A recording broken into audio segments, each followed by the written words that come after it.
Hello, I'm Regina McCann-Hess, President of Forge Wealth Management, and welcome to our Women in Wealth series. Today, we're going to talk about creating a family caregiving plan. And this scenario happens all the time to families. A healthcare crisis catches them off guard, and then they have to scramble to make a quick decision or quick decisions and work through the inevitable family conflicts. Could this scenario happen to you and your family? Well, if it did, how would you and your family feel? What would you do? We'll share how to create a family caregiving plan so you and your family are prepared if you're called on to provide caregiving to an aging loved one. What we'll cover today: 1, why you need a plan now. 2, forming your team. And 3, tips for overcoming resistance.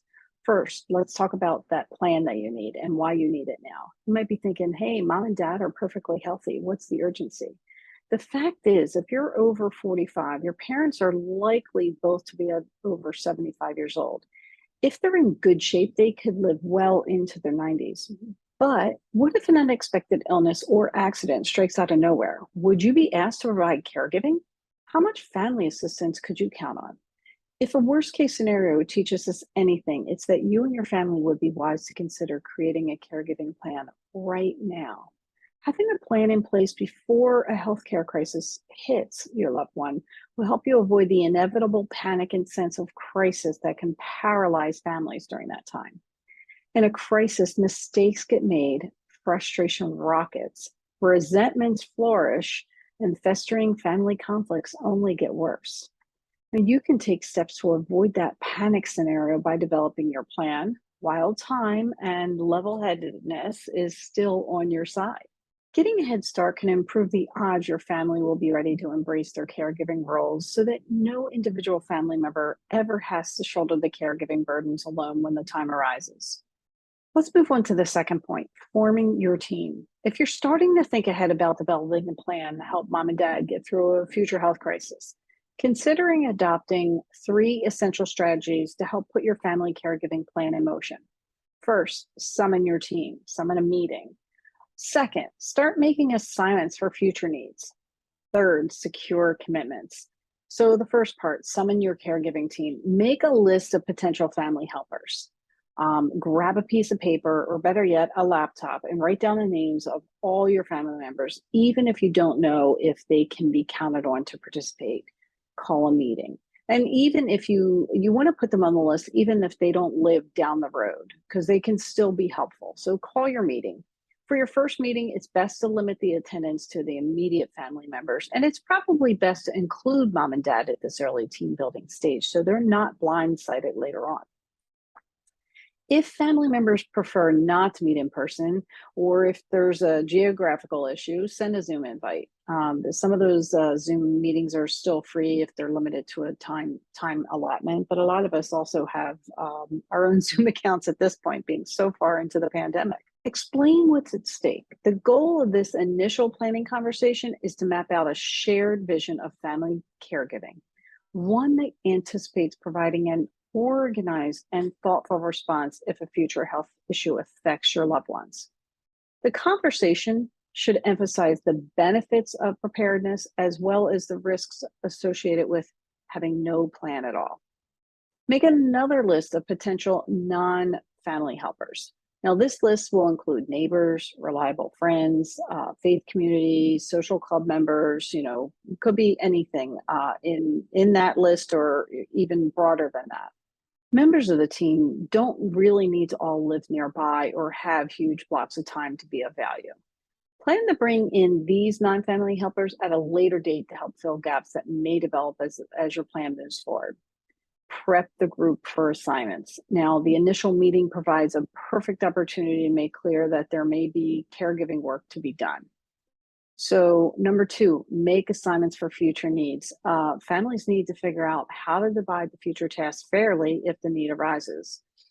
So kind of just getting organized is actually going to help you here. As you decide on your team's tasks and assignments, consider these factors. Proximity, obviously, family members who live nearby tend to provide most of the caregiving. But for family members who live inconveniently far away, there are alternative ways for them to pitch in. Some may feel comfortable providing financial assistance, while others could volunteer to make phone calls to arrange for needed services. There's a lot of ways a family member can help from afar. And then another point are key roles. Every family caregiving plan needs a few key roles. First, you'll need a designated family caregiver coordinator who plays the lead role of understanding who can help, the role of each person is willing to do, and documenting the plan. Second, you'll need a family member communications coordinator. Now, this person is going to keep a master list of names, phone numbers, and email addresses, and they'll also track the tasks and availabilities for each team member. Third, you'll need a finance coordinator. Maybe it's the family member who's good with numbers and getting bills paid. This person will organize bank statements, track down insurance policies, or volunteer to balance mom and dad's checkbook when the need arises. Sooner than you think, mom and dad's finances may require keen attention from a team member who's good with details. Another factor to think about is willingness and cost. It may not be easy to get family members to focus on your loved one's future needs while they're still in good physical and mental shape. For the best chance of success, it's important to develop an atmosphere of trust during these initial meetings. The reality is you can't force anyone in your family to do anything they don't want to do or can't afford to do. So the real trick is figuring out which tasks resonate best with each team member. And to figure this out, you'll just have to dust off your best listening skills. Even when the conversation starts to get awkward, it's important to respect other viewpoints. Keep emotions in check and just stay flexible, and definitely I'm going to say it again, keep your listening ears open. Sometimes listening is a big part of this and just hearing what's being said. So before anyone starts getting ahead of themselves with worry, you want to encourage your designated fact gatherer to do some homework. Here are some of the questions you may want to think about. What's the actual cost of rolling in various Medicare or Medicaid programs? What about home health care or so-called aging in place options? Those are very, very popular right now. What about in-home nursing care? You want to get realistic cost estimates and share them with the group. And you don't want to panic, but you do want to look at those numbers and be realistic about it because it can get extremely expensive for caring for mom and dad. Now, because mom and dad are still healthy, you still have time to prepare. Your immediate goal is for your family to get ahead of the tough decisions before an actual health crisis catches everyone by surprise. Another thing will be tasks. Who does what? For each task in the family caregiving plan, just attach a name to it and also make that in writing. The AARP has a brochure called Prepare to Care, and that provides a comprehensive checklist that may be helpful to you. While none of these tasks require immediate implementation until your loved one finds themselves in a compromised health situation, the following sample list of task categories can help your team get organized now. So one task could be healthcare task, monitoring for physical and emotional decline, arranging for medical appointments, managing a medication schedule. Then there's the financial affairs task, paying bills, keeping track of financial records, managing assets, obtaining powers of attorney. Then we also have transportation tasks, driving decisions, coordinating rides, locating transport services. Also, there's communication tasks, daily check-ins, keeping others on the team informed, coordinating team visits. There's also socialization tasks like arranging for visitors or arranging for outings.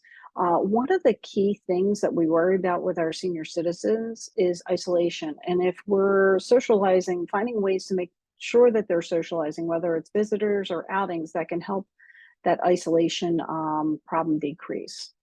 And another task that we have that could be really helpful is adaptive device tasks. And that could be finding wheelchairs, walkers, hearing aids, things like that. The third essential strategy is to secure commitments.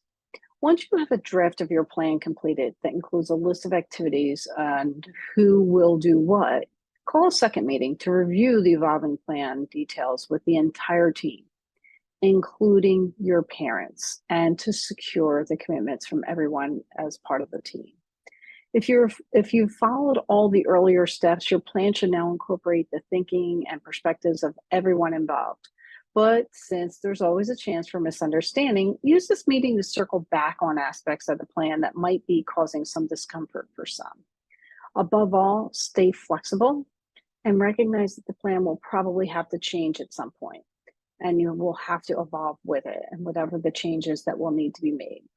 The end result of your deliberation should be a written plan that commits everyone on your team to a specific set of tasks. Ideally, your document now reflects the collective goodwill and love you and your family feel for your parents. Now, congratulate yourself on having a plan. We're also going to talk today about our third and final point, and that's a tough one: overcoming resistance, if necessary. With all families, you're going to have some resistance for whatever the reason. And what should you do if some family members don't want to join the caregiving plan discussion or seem non-committal? What if some family members seem in denial about your family's, future health issues? How should you respond if long simmering family issues suddenly flare up, derailing the whole consensus you've tried to build? That's a potential to happen. If you experience resistance, the first thing you should do is step back and examine your expectations. Here are some tips to deal with reluctant siblings. First, avoid making your siblings feel guilty. Guilt makes people feel uncomfortable and defensive, which in turn can prompt them to get angry at you or criticize what you're trying to do. Then you'll get angry again, and kind of round and round it goes, right? Now, if your siblings are voicing critical opinions, just try to listen to their concerns without judgment, even though that's very difficult to do. Take it as useful feedback. Just say thank you, or just acknowledge their feedback so that they feel heard. Be careful of your tone and your language. It's not always easy for us to hear the way we sound to others. Okay, second point. We want to try and accept your siblings and your parents as they really are, not who we wish them to be. You may think you know your siblings well, but long simmering attitudes and unsettled resentments may be getting in the way of true cooperation. So recognize that your family members, while less than perfect human beings, are not bad just because they might disagree with you. And third, get help from an outside professional. Even the healthiest families can sometimes use the help of an objective third party. Family therapists, social workers, geriatric care managers, physicians, clergies can often help family members stay on focus on the topic at hand and help you avoid bringing up old arguments. Now, if tension and disagreements are starting to get out of hand, try calling a timeout to allow a cooling off period. If necessary, just reschedule the meeting. Remind everyone again what's at stake and what the real purpose of this is, and bringing them back to the fact that we're trying to find a way to care for mom and dad for when and if something happens to them. So, in summary, we want to create a family caregiving plan. Is it worth all the work? Putting together a family caregiving plan may sound like hard work. All the planning, the organizing, the priority setting, and the inevitable gentle persuasion and recruiting of other fence-sitting family members. Is it really worth all that effort, especially given the fact that mom and dad seem the perfect picture of health today? So if you start to have doubts about the necessity of creating a caregiving plan, remember these key points. Many families get caught off guard if parents have a health incident. Then in the blink of an eye, lots of caregiving is needed, and families are forced to scramble to meet their loved ones' needs. And worst case scenario, expect family conflict.